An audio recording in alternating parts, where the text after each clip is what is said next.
안녕하세요. 2025년 7월 17일 목요일 매일 성경 말씀 묵상 시간입니다. 오늘 함께 읽고 나눌 말씀은 요한계시록 11장 14절에서 19절까지입니다. 세 번역으로 읽겠습니다. 둘째 재난은 지나갔습니다. 그러나 이제 셋째 재난이 곧 닥칠 것입니다. 일곱째 천사가 나팔을 불었습니다. 그때에 하늘에서 큰 소리가 났습니다. 세상 나라는 우리 주님의 것이고 그리스도의 것이 되었다. 주님께서 영원히 다스리실 것이다. 그리고 하나님 앞에서 자기 보좌에 앉아있는 24 장로도 엎드려서 하나님께 경배하고 말하였습니다. 지금도 계시고 전에도 계시던 전능하신 분, 주 하나님 감사합니다. 주님께서는 그 크신 권능을 잡으셔서 다스리기 시작하셨습니다.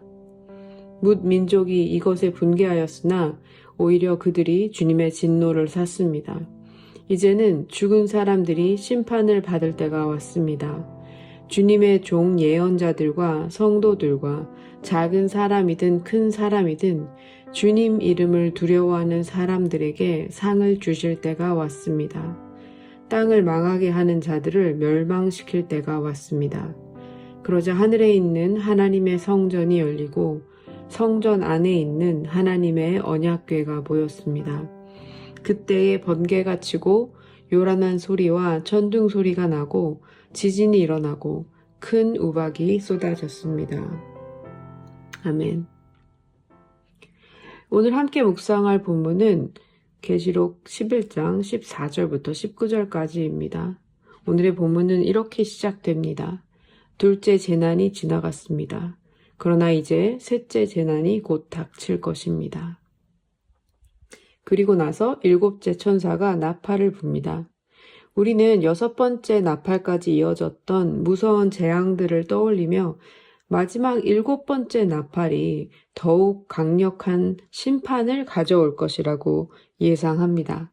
그러나 놀랍게도 일곱째 나팔이 울릴 때 하늘에서 들려온 것은 우리가 예상하던 파괴나 심판이 아니라 찬양과 기쁨의 선포였습니다.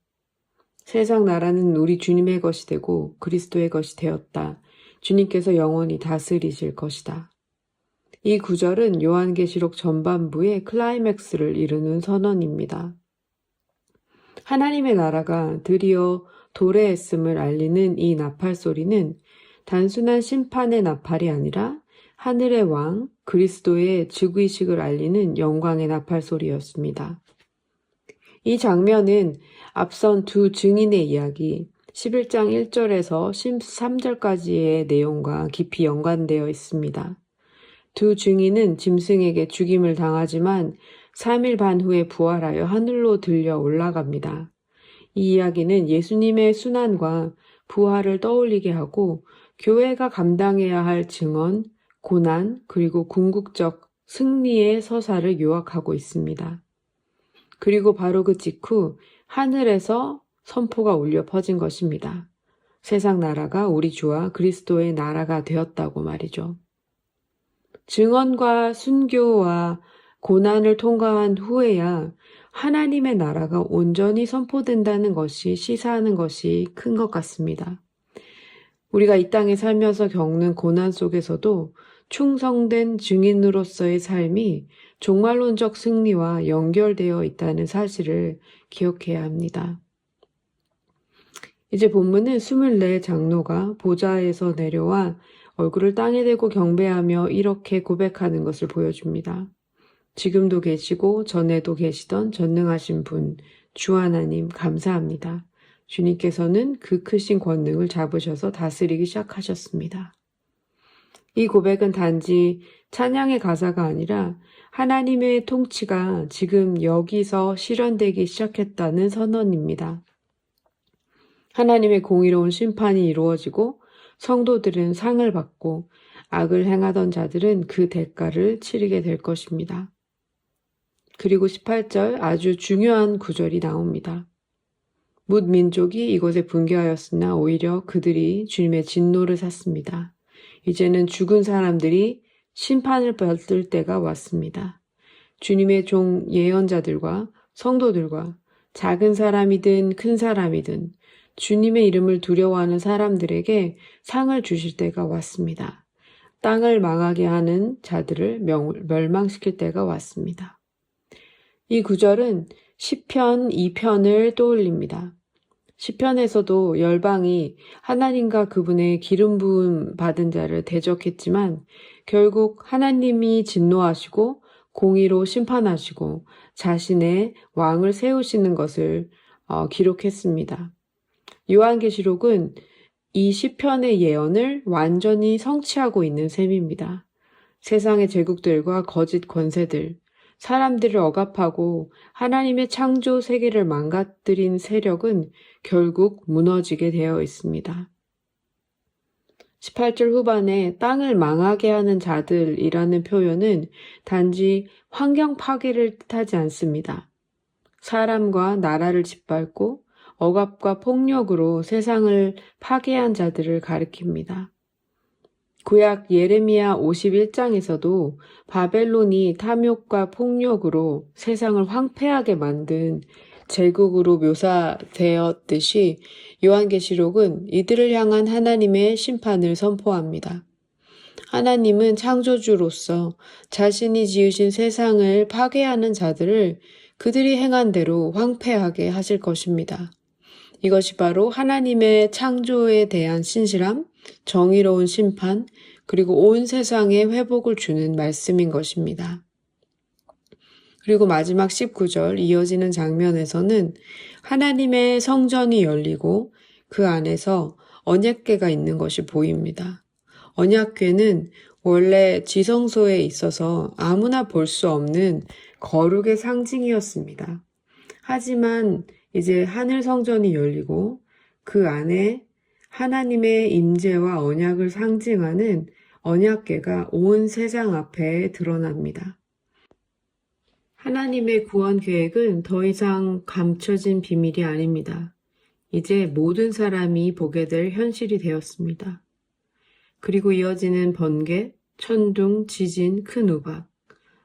이 모든 것은 출애굽기 19장에서 시내산에 임하신 하나님의 임재를 떠오르게 합니다.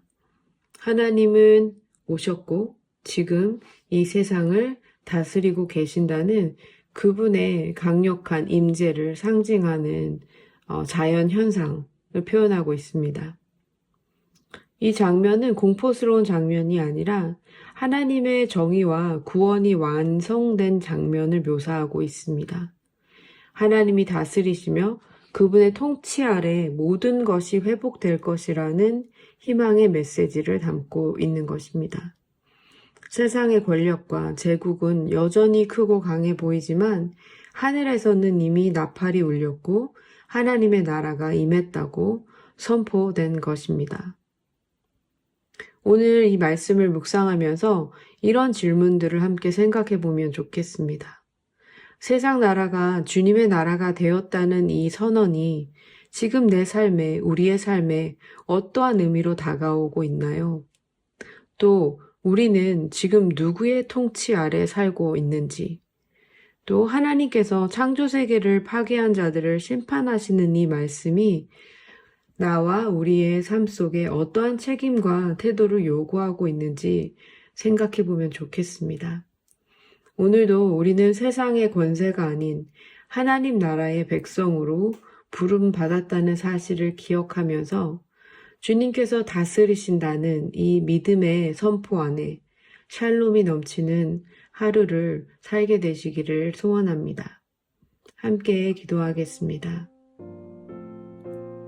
하나님 아버지, 세상은 여전히 혼란스럽고 거짓과 폭력이 힘을 가진 것처럼 보이지만 오늘도 요한계시록의 말씀을 통해 당신의 나라가 이미 이 땅에 임하고 있음을 깨닫습니다. 죽임을 당하고도 다시 살아나 하늘로 들려 올라간 두 증인의 이야기 속에서 우리도 고난 속에서도 끝까지 충성하는 증인의 삶을 살아가길 소망합니다. 우리의 작고 연약한 순종을 통해 당신의 통치가 이 땅에 드러나게 해주십시오.